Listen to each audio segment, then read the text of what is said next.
George here with Bug Out Trailers.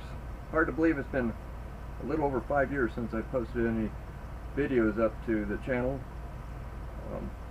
The main reason is we lost a hard drive in the middle of the process of putting these videos together. Rather than taking the channel down and losing all that content, I decided to leave it up. But there was a lot of questions of where the rest of it was. Well, it was lost in a hard drive crash.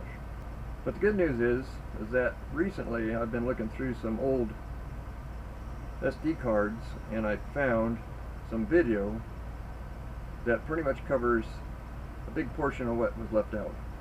Unfortunately though, there is a section that is missing, but I believe most people can work through that, and I'm going to kind of explain how that process goes from that point until we take over with a new video. Alright, so this is a new trailer that I'm building right now. This is actually a trailer that I'm building for bicycles. So we're going to use this as a representation of what processes to get us through from where we left off to where I can start over with a new video.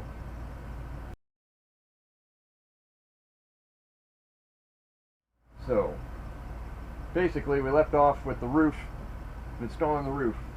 So that was a pretty crucial step because of how you had to balance everything and make sure that your roof lines and all that were in good shape.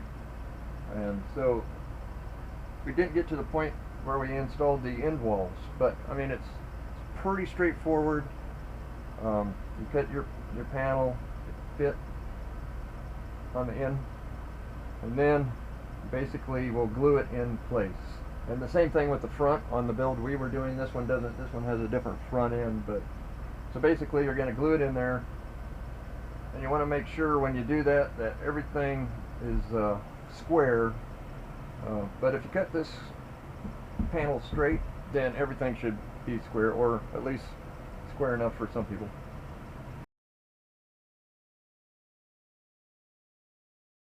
So once you get this all glued in, what you want to do is start the spackle process, and basically just using DAP lightweight spackling, and you want to fill in all these lines and any other damages that may be on the surface of the Foamie. As you can tell here, I've already spackled it. Ideally you want to use a putty knife when you do this and just fill in all these cracks. As we noted on the last video, you saw some pretty large cracks where the roof was met up. So basically the same thing with this. You just fill this with this compound here.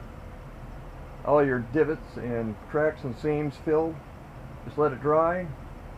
I usually like to sand it within 24 hours. You know, you want to make sure it's dry enough to be able to sand, but I find that if this stays on longer than 24 hours, it gets harder to sand. So ideally what we want is the same consistency as the foam, so when you're sanding this, you're not taking away excess foam trying to get rid of the spackle. So I've already applied once, and usually I only do once unless there's some deeper cavities.